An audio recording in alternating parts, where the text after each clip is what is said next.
Hi, I'm Allison the Crocheter. And I'm Vivian the Knitter, and this is the Keep Calm and Carry On podcast.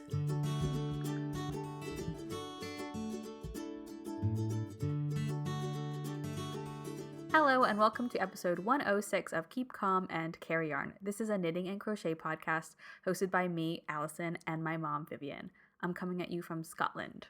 And I'm recording from Boston. You might know me from Pearl and Plum, where I make and sell project bags for knitters and crocheters. And my daughter Allison is the adorable publisher behind Morit, the independent magazine for crocheters. Thank you so much for joining us, whether you're listening on a podcast app or watching along on YouTube. Hello, everybody. Hi, everyone. So, yeah, you're I'm in Boston. Boston. So, and you have recorded from that room before, but it looks a little bit different. It looks different. This is the same room that we recorded in when we were here over Thanksgiving, and you were here, and your aunt was in the middle of renovating this room, and now it's a little reading nook. And they used to always call this the tree house because it's on the third floor, and when you look out the windows, there's trees, and they really made it into a tree house because now the wallpaper has trees. It's really cute. Didn't even think about that. Yeah. So this time you're the one that's all bundled up. And I'm in a t-shirt. Yeah, well, I'm in a t-shirt, but I figured I'd wear my FO. I see. Yeah, it's actually really nice here today. It's up in the low 60s, but sunny. So after this, I'm gonna go out to the park. I'm gonna go read. You're gonna go what? A little picnic.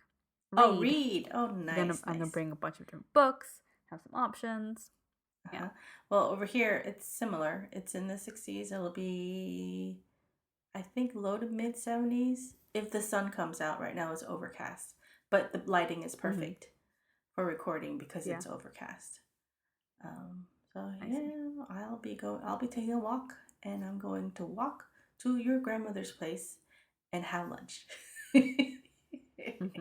Very good. Cool. Shall we jump into it? Yes, because I don't think we have any special hellos, right? But hello to everybody there. Do you have any whips? I do have a whip. It's a new whip. I started it the day before I traveled, which was Sunday, the day before Memorial Day. And right now it is, what day is it? Friday? So I've got quite a bit done. Saturday. This is called Float by... You got a lot done. I got quite a bit done. By Dawn Barker. Yeah. But I'm not really following the pattern. I'm taking a leaf out of your book. It's original. It's one of those assigned pooling project yarns, where flash patterns. Where the yarn looks like it's like dipped in something, so only a little bit of it is an accent color and the rest of it is the background color, a base color. So it was dipped in the orange and red, and then the rest of it was this tan brownie color. And so here I don't have the skein, the other skein with me because I'm traveling, but this is what it looks like as a ball, as a cake. So basically she's got a bunch of patterns, and some of them are crescents or elongated triangles. This one is just a triangle, and you start at the little end and you increase until you get to the desired width, and then you do a rib along the edge, the long edge, and then you're done. And so you just knit. You do a stockinette until you get to the red bits or your contrast bits, and then you do a little special stitch that I've already forgotten what it's called, but it's like a flower, and so it's very random. Yeah, so I think that's the idea is you have one of those types of yarns, and then I've seen people do them as, I think it's easy, quite easy with crochet because you just reach that and you either do like a cluster stitch or a popcorn stitch or a puff stitch, and you can just use up all that yarn. And I mean, I don't know how it would work with knitting? Like, is it difficult? Because it just seems like it would be more difficult in knitting to Well, I do mean, that sort of thing. it definitely, because before I got the pattern, I was looking at a free pattern, not by Dawn Barker, and the woman that wrote it out, didn't really do a very good job explaining the stitch, but it's the same exact stitch. Mm-hmm. And you know what? I should just look at my pattern and see what the stitch is called, like a good podcaster. And she calls it, I mean, I can't even, floret cluster. So basically, you knit, when you get to the red, you knit 5 stitches in the red, but you double yarn over, and so those stitches are elongated. And then in those 5 stitches, you knit the 5 stitches together and you pull out 5 stitches, so you don't lose any stitches.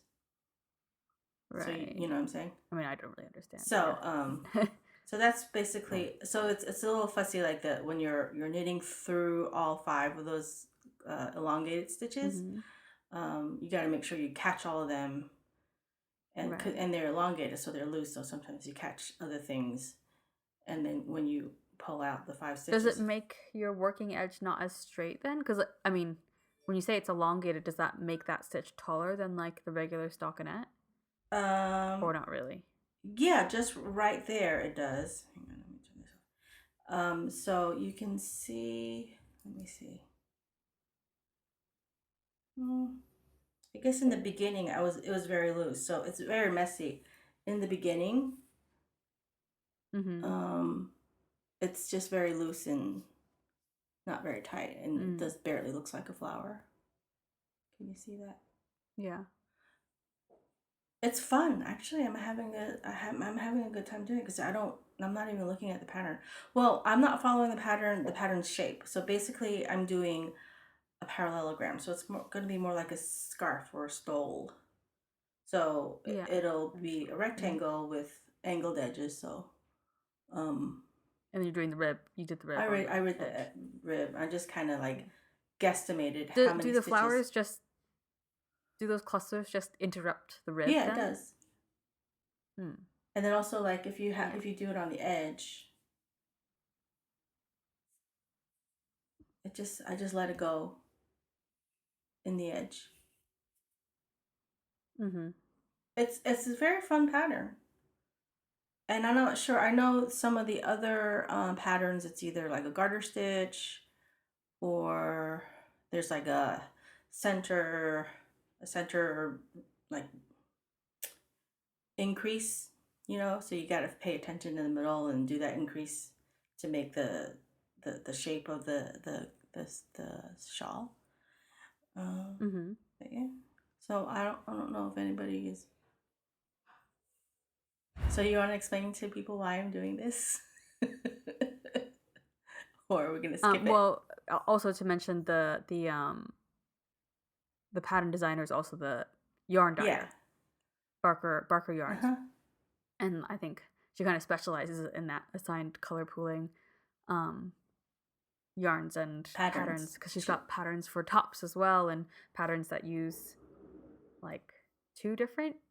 I don't know if it's 2 assigned color pooling yarns or 1 assigned color pooling yarn with a plain yarn, and then it's like striped, and then it's like stripes and then also little pods of color.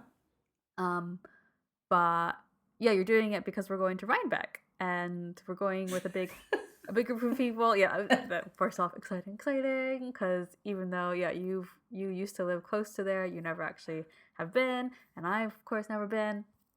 So you get to go together, and we're going with a big group of people, and as part of that, we're all using this same colorway to do an assigned color pooling thing, necky thing, just for a bit of fun. Yeah. So I think the colors are both not our colors personally. I think we both tend towards cooler colors anyway. I mean, I guess you have some more pinks, but you like purples and blues. I feel like those are like your main colors. Yeah, for sure. And my main colors are neutral. So,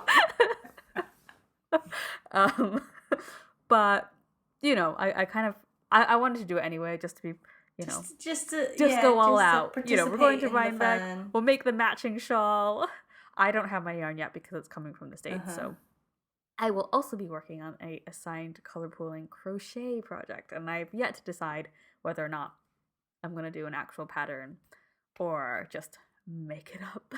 Well, it'll be interesting to see what you crochet and how it looks compared to all the, because there's more knitters in the group. Than crocheters, but there are a few people Yeah, that yeah. will be crocheting other than me, so that's So nice. I will be wearing, I think they all decided we're all gonna wear it, what, Friday night or whatever? Saturday, I don't know. I Whatever don't. day we all wear the same project. I'm holding it backwards. Uh-huh. I will wear I it. will say though, I had a big hand in naming the You colorway did. because I'm not. Yeah. I decided it was the color a little bit of Campari. Maybe yeah, it's basically the color like Campari, the reddish. So that's our Campari cocktail shawls. Colorway, yes. Or it will be. Yeah. So I will wear it that one day, and then when I'm done with it, I'm either gonna give it to my sister who loves these colors, or my friend who loves this color. It's not part of this group, and They so, can fight it out. yes, because it's not my cup of tea. Uh-huh. Do you have any whips? I don't. You didn't finish your shawl. You were No, I was on track to finish my I can't even remember what it's called. It's been so long since I was working on it. Let me just grab it. My Jenny's wrap? No. I've forgotten too. Oh god. Let's see if I've got it in the show notes. Don't even have it in the show notes. But it was the shawl that I turned into a scarf thing that I was working on. But have you worked on it during the last 2 episodes? Like, not really. The problem is I've been working on. Ooh, I tell you what though, it looks great in this light though. Colors just real popping. No, but the last time I don't think you had 2 different pieces. Had I not sewn it together? Yeah. Really? Yes. Okay. This is your whip. I have two. This is my whip. Okay, I'll talk about it. My miscellaneous. I forgot what it's called whip because it's been so long since I talked about it. So I was making the sort of trapezoid shapes to go, to sew together. So I've got 2 finished pieces, and originally I thought that I would have, sorry, one complete trapezoid shape, and then on each end, it would be squared off. So this is one squared off end, and then I thought I would make, the same again, that size piece, but put it here. But it's just not long enough because basically that would make this bit here the middle. Mm-hmm. Oh wait, let me interrupt you. It's called Meg's Wrap by Julie Meg's Wrap Blagojevich. Remember, you were having problems. Blagojevich. Yeah. It's not really long enough to be a scarf. Like it could maybe just about be a wrap, but I want it to be a bit more scarf length. So I think I'm gonna have to make another one that's more this whole trapezoid shaped length. So it's gonna be 4 pieces. I'm thinking maybe, and I think I've got enough yarn. That's me knocking on wood. So I've worked on it a little bit. So this is the 3rd piece. It's not very big. My problem is I've been working on stuff that I can't talk about.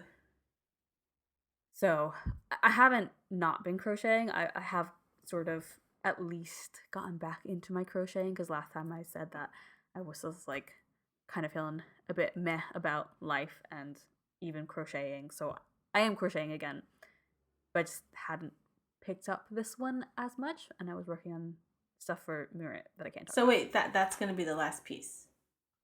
The one that you have? This is this is the 3rd piece. Oh, okay.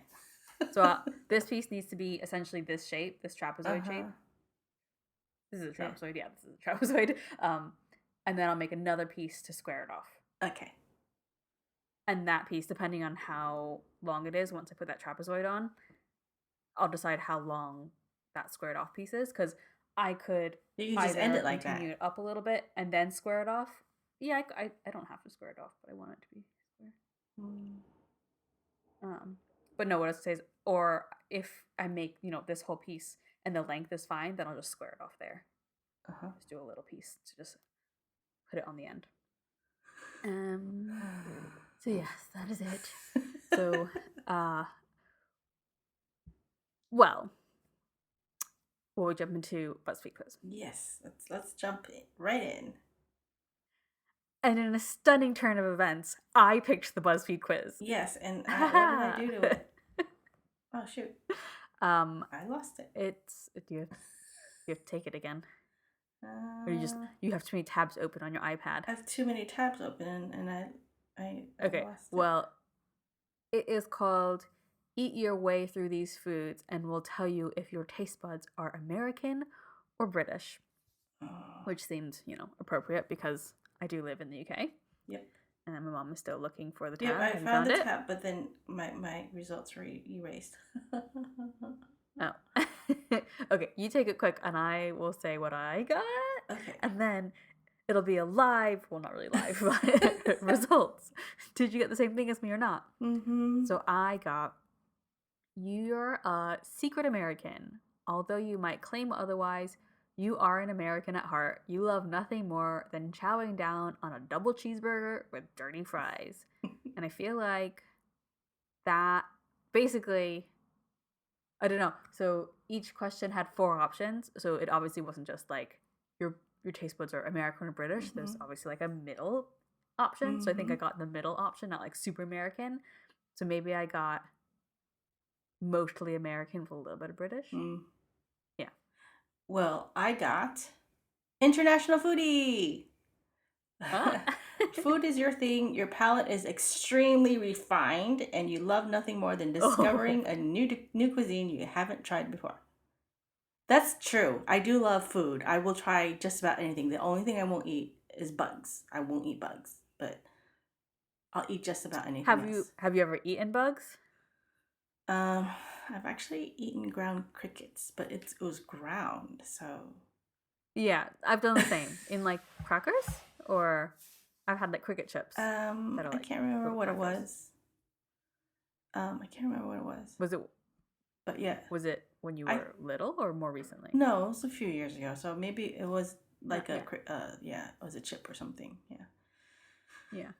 So that, I mean, I don't count that because I'm not actually eating the bug. It's just, don't think about it. Don't think about it. Yeah.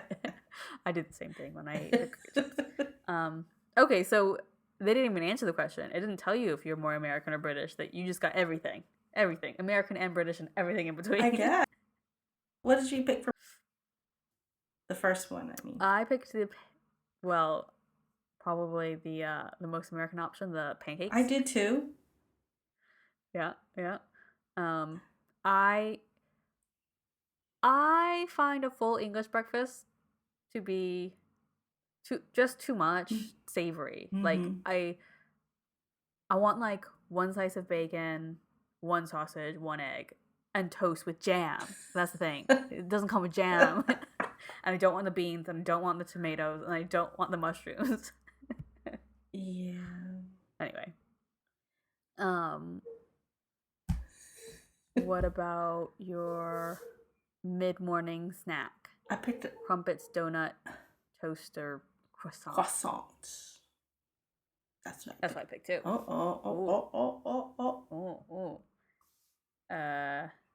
Pizza? I picked the one with the arugula. Oh, and like the Parma ham. Is that what it is? I don't know what. I think something like that, or the prosciutto, or something. Yeah. I picked pepperoni, which is very American. Yeah. I think pepperoni and the pancakes. I'm not a big fan of pepperoni. Pretty American. Oh no, I like pepperoni. What about your something hearty steak? I picked the curry. Burger, curry. Yeah, I picked the curry too. So now that you've got your result of like international whatever, this kind of makes more sense now, because I thought maybe the curry was there for British because but then the fact that like I don't know, like the croissant could be the international option, and for the pizza Actually, I don't know which one would be the international option, but I don't know. What about your sausage-based food? oh my god, I think this was the hardest one for me. Because what, did you want the corn This is dog and the hot dog? no, I really like a sausage roll, Uh-huh. hot or cold. So it's like, oh, sausage roll. And then, yes, I do crave hot dogs sometimes, like good hot dogs being here, but corn dogs. Oh, last time I had a corn dog, so I picked corn dog. I picked the sausage roll. Mm. And I will say, I do like toad in the hole too, but I went through a phase of making it, and I was getting pretty good at it. And now, for some reason, I can't. My hole, the actual like the batter is always not cooked. Oh. It's just like raw or yeah. Anyway, and what about your potatoes? I picked the fries, just the plain fries. Did you look closely? They are not plain fries. Oh, it's gravy on it? There is gravy and cheese curd on it. Oh, well, I'll eat that too. So I think it's supposed to be poutine. Maybe. Oh, I don't know. Yeah, poutine. It's got cheese on it. Cheese curds. Okay. Yeah, I picked that too. About the last one, which one? The last one says which one of these meals? Oh, not the last one, but it says which one of these meals. Second to last. Yeah. Oh, I picked the ramen. Me too. What? So it was like ramen, like clam chowder. It looks like clam chowder, a beef stew, and a beef stew. Yeah. Or I learned that a casserole is different in this country. Did I tell you this already? You did, but I don't think you mentioned it on the podcast. Yeah. Because back home in the States, I feel like casserole is pretty, like, yeah, you put it in like a big casserole dish, you bake it in the oven, and when it comes out, it's not solid, but like, you know, you can kind of slice it up and serve it like that, like kind of like a lasagna. Whereas here, it's wet. It gets baked in the oven with a cover, but it's more like a stew. And I think that's the difference. A stew is put in the oven. No, sorry. A casserole is put in the oven in the UK, and a stew is the equivalent, but cooked on the stovetop. As far as I can tell. I don't know. Actual proper British people could maybe correct me. Okay, wait. The last question was the one that I was so torn about. I wanted all of them. Choose something to eat with your hands. There was like a pasty, that's not the last a one. Taco. Oh, sorry. A pasty, a taco, like either a gyro or a kebab roll thingy, and then like a bao bun. I did that with air quotes. I think that's what it's normally called on menus. And I just didn't know. I picked the pasty, but now I'm regretting it. I feel like I should have picked something else. I picked the gyro because the bao bun didn't look like one. It just looked, I don't know. It didn't float my boat. I would have picked any of them. Except for the fact that the tacos did look a bit more like Taco Bell tacos. It didn't look like homemade. They weren't like fancy. Yeah. They're not even homemade. They weren't just like fancy tacos. Cool. Right. Well. Okay. Of course, I wanted this quiz because we could talk about food. Yeah, there was a time where you said, "Oh, not another food quiz," and now we're doing nothing but food quizzes. I've just embraced it. I've just embraced it now. Yeah. Yeah, I'm looking forward to having lunch with your grandmother because I don't know what she's gonna have something homemade. Nice. Okay, so FOs. You don't have one. I've got some sewing FOs. Oh, okay. Do you want to talk about your sewing FOs? Sure. I'll start with the little ones. I've got this. What are they? So I bought a dress to wear to a wedding this Is that a scrunchie? Summer. Yeah. And so I hemmed the dress.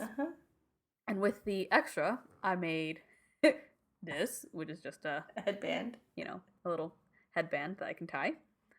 And 2 scrunchies. A big one. And a little small one. And I'm just ridiculously happy with these because I don't know, I just am. But like, yeah, so it's a floral print.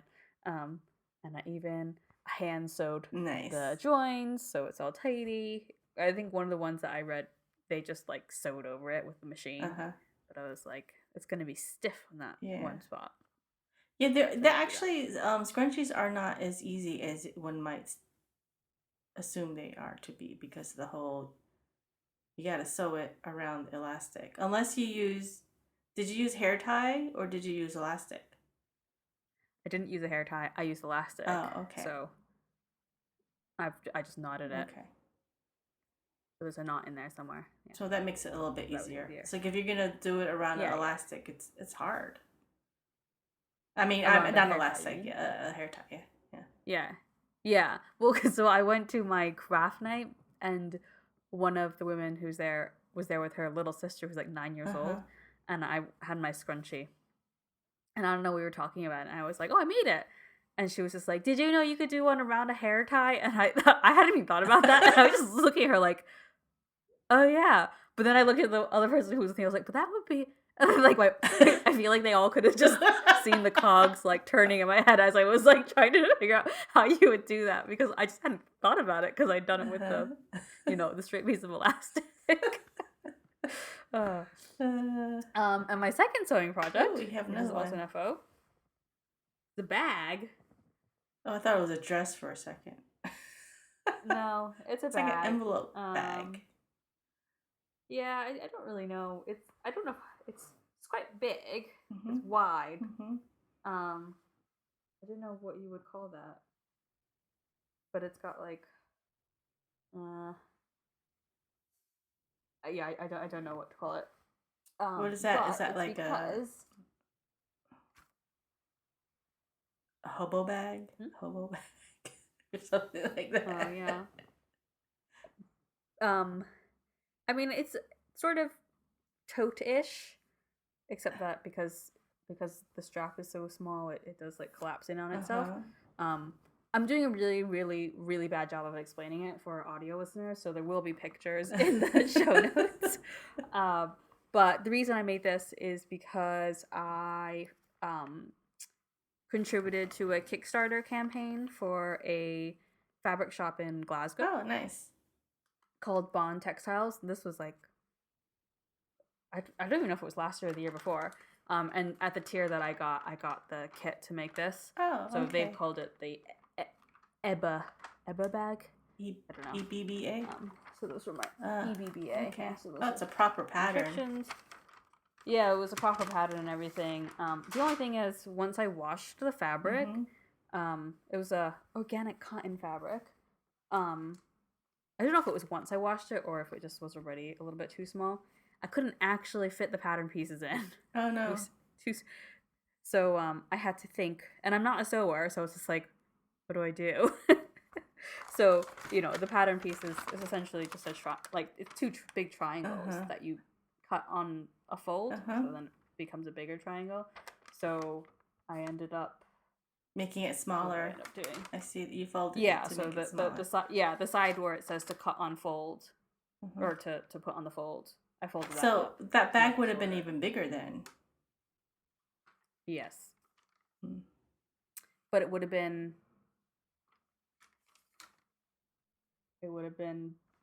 taller as opposed to wider. So that might be why it seems a bit weird. Like, maybe. Yeah, but this size, it's more like U size. Yeah, I guess. But I guess maybe if I was making it shorter, maybe I should have made it less wide as well. But I didn't really think about it. I mean, I did what I did, and now it's done. So I feel like maybe I'll take it to the park with me this afternoon. It would be a good with my new scrunchie, and it would be a good like a project bag, because you could just put your yarn in there and work on it, and it's not going to get snagged on anything. Yeah. There's an opening. I mean, you could say that of any tote bag, right? Yeah, but some tote bags have zippers. Or shoulder bags. Not like shoulder bags. Yeah, but like tote bags, like canvas tote bags. Yeah, but you can't always put canvas tote bags over your arm, because sometimes the strap is not long enough, right? I don't know. Well, I don't know. I'm just being I don't know what stupid. kind of tote bags you're getting. Anyway, you have an FO because you're I am wearing wearing it. it, and I need to take it off because I'm dying. Oh my god! I finished my All Point South by Casapinka. Oh, Uh-huh. and it looks. I mean, What did you call yeah? she called it a pullover shawl. Pullover shawl. It's essentially a poncho, not A poncho. cowl? No, it's more than a Oh. cowl But because it's Here, let me get. those I'm sitting on the floor here. Let me for get. our audio listeners, Yeah. she's put it back on. So like you can pull it all the way. Yeah, but if you pull it that far down, is it constraining your arms? A little Because it's. bit. But Mm. so I think I should have made the one that's a little bit bigger because the one that's bigger is not any longer. It's just wider. Oh, I see. And Uh-huh. but I mean this is fine too. Because I figured Yeah. I'm a loose knitter. I'll just make the smaller size. And Yeah. it's fine. And you can't. I can get my jacket on with it on, so it can be just an extra, a neck warmer, but extra length on it. I really like it. Yeah. The colors look really good. It's nice and bright, and it was Mm-hmm. it was pretty easy. Um, so there's the blue band over here where there's these V's, and that is the same thing that I did on that hat that I ripped out that I like working on, but it looked stupid. Where you do slip 5 stitches with the yarn in front, and then you knit around, and then you do the slip stitches again. So you have 2 rows of these slip stitches, and then in a higher row you pull them up and you knit it into the middle, so it creates these V's or A's.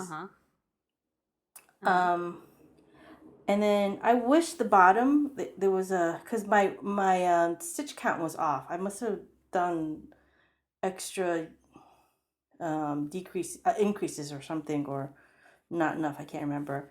So it was all written out, but if it was a chart, I would have figured it out a little bit better where to put the yarn overs, because this band is lacy. It's got yarn overs and knit 2 togethers. And so the pink band. The bottom pink band, because I think my holes aren't really lined up the way it's supposed to, because there was written instructions. There were no chart. The only chart was I see. What was the only chart? Oh, here where the pearls are. They're like zigzag pearls. The pearls in a zigzag configuration. I don't think there was any charts over here either. So charts would have been better. I would have liked some more charts. And but otherwise, it was a fine pattern, and the sun is in your eyes. It was a fine pattern, and I had fun making it, and I like these pullover shawl ideas because, like I've said before, I have a hard time wearing shawls because I'm short, and usually they're just way too long for me. I'm tripping over the edge, or they're falling off my shoulder, and I always feel like awkward. Like put a shawl pin or shawl on it, and I still feel very awkward. So this just never falls off. So if you wear it backwards, the point on the back will look like you're wearing a shawl. Or is that weird? Like a weird. I don't. Does it look like I'm wearing a shawl? Well, I don't know. You have to see. I mean, I meant from the back. Like, does it look like it from the back? And it's tucked under. You can't see. Oh, yeah. Yeah, it looks like, you've just got a shawl like draped Okay. over you. Okay. Well, the audio is going to be really weird because I'm like up and down, up and down. Okay. Nice. That's good. That's getting hot. I'm on the 3rd floor. Do you have any other FOs or just that? No, just because last time I already talked about my Grand Forks. I finished that beforehand. Yeah, but sometimes you just turn up with surprise hat. Oh yeah, no, Surprise! I no. started and finished a hat. I, I, I bound this off the the day before I traveled, and then Mm-hmm. I started this thing on the same day. The float, not float. Yeah. And so I wove it, woven. I wove in the ends on We the ends were weaved in the woven end. in while I was in Maine. While I was visiting friends in Maine, I wove them in a couple days ago while we're sitting at the lake. So I was actually it was cold. It was so cold in Maine. So I was actually wearing it with the ends like sticking out. They're coming out of my neck. I've done. I when I was working on this, my Meg's wrap at like craft night, I had like one of these triangles that was bigger, and I just wore it like that on my neck because it was cold. With all the I had my ends. coat. Yeah, with the ends. It must have been a finished one. Maybe I was working on the second one and I had one whole finished one. Yeah, with the ends. Cool. Well, that was your archive. That counted as an archive cal. That was an archive cal It project, didn't. right? I hadn't meant it to be an archive cow, But but it works. it worked out as an archive cow. Ooh, so that means I finished Well, 3 archive cow patterns, and they right. I finished none. Is that 3? Yeah, the mittens, the sweater, The sweater. and Oh this. my So god. 2 rather Puts me to large. shame. Yeah.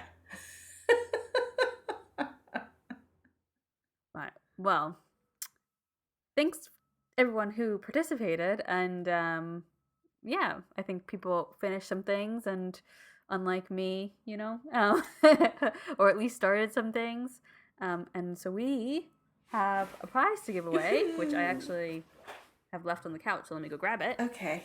And we haven't really talked about the archive cow as a cow all that much, but we started it March 1st, and the last day of submission was May 31st.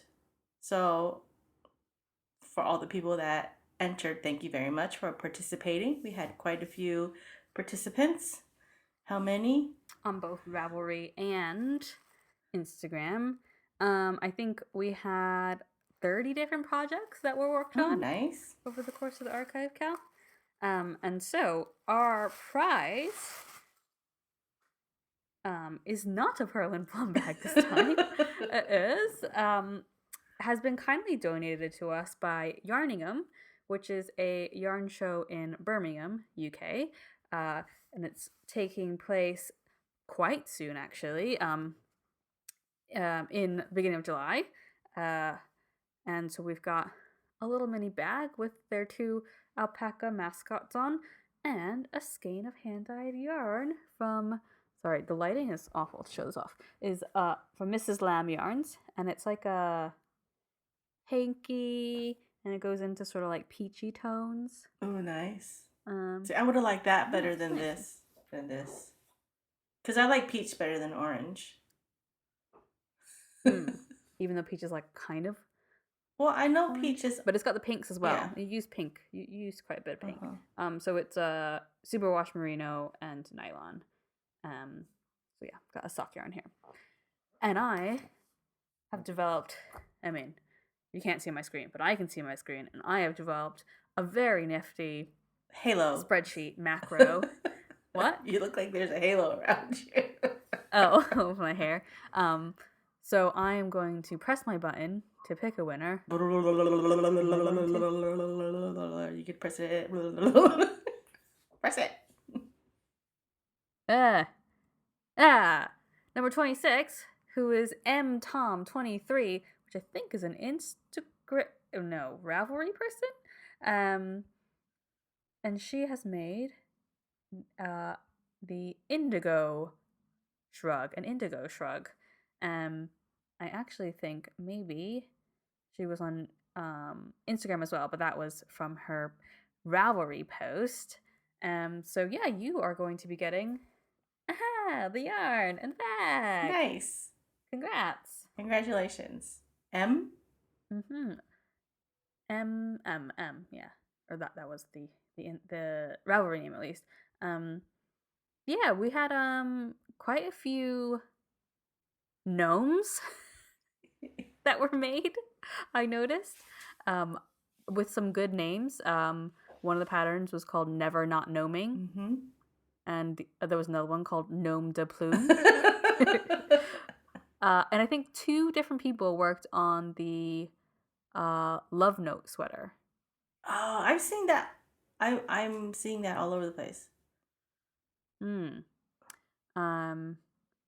Knitter Chow worked on an October hat. I assume is that from the same like collection of month hats that you've done a couple of them as well. Yeah, I think actually there was maybe more knitting submissions in this KCAL than crochet submissions, and in the past, I think the crocheters have turned up more. So the knitters turned up for this one. Oh, yay, knitters! So, but yay, crocheters too. Yeah, I will finish this at some point. Well, you're so close. I know. Hopefully this year. I'll finish it this year. Well, you'll be and you'll be going on some trips, so maybe you'll have some time like on the airplane. You don't really crochet. Possibly, yeah. I mean, you can crochet on the airplane. I know it's not as you don't get as easily motion sick on airplanes I can versus crochet car. On an airplane. Yeah, airplane is better than cars, and trains are in the middle. What else was I gonna say?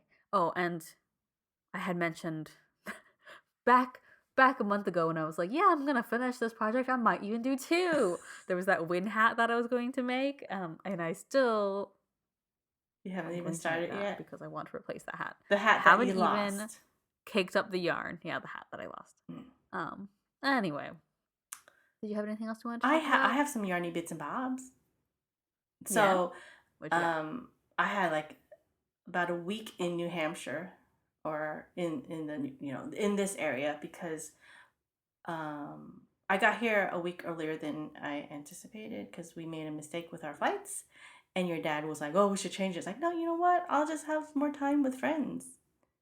Because Madeline is actually in the air right now, coming back to Boston from her Iceland trip. Anyway, so I was visiting a friend in New Hampshire, and we went to 2 different yarn stores.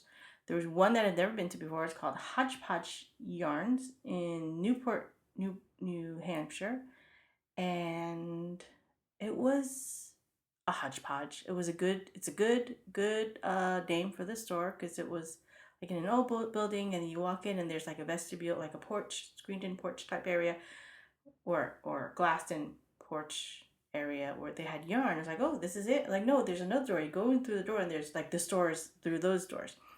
And they had a bit of everything, and it was very messy and very disorganized, but they had a lot of yarns, and the prices were really good. And I actually had at one point, yarn in my hand, and then more yarn in my hand, and then I couldn't decide on color.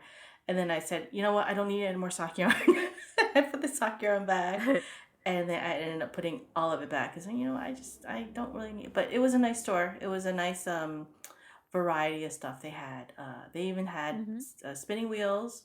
They had roving. They had a little bit of everything. They even had like the good needles, the Chaogu and the Leica and all those things. And so didn't buy anything, but my friend did. And then we went over to the Elegant U spelled EWE, and that is in Concord, and that was a store that I used to frequent when I lived up here in New Hampshire. And the same thing, I had yarn in my hands, and then I'm not sure if it's the right color, because I'm thinking of making some pillows for my new couch that'll coordinate with the throw pillows, but I was like, I don't know, it might be. And then there's another green, and so I ended up putting it back. It's like, it doesn't matter if there's no tax. If it's gonna be the wrong color, I won't be able to return it if it's the wrong color, so I put everything back. And I Yeah. walked out without anything, but I did enjoy the um, just the smelling the The yarn and the browsing, touching of the yarn and squishing. squishing. And Yeah. my friend bought some tchotchkes there. No yarn. That's a good store to go to. Mm-hmm. That was my Yarny bits and bobs. My little tiny yarn crawl that I did with. Micro yarn Yeah, crawl. and Nice. that's it. Cool. Yeah, you're all done. I'll do my Sure. spiel. Yeah. Yeah. Cool. So you can find the show notes for this episode and every episode on our website at kcacypodcast.wordpress.com. Follow us on Instagram, also at kcacypodcast. My personal Instagram is Allison here, and my mom's is upstate_Viv. Subscribe, like, comment, review, all the things on YouTube or wherever else you listen to your podcasts. You can also join our Ravelry group. Just search for Keep Calm and Carry Yarn podcast in the groups tab. So thank you for listening. And remember to keep calm and carry yarn. Bye. Bye.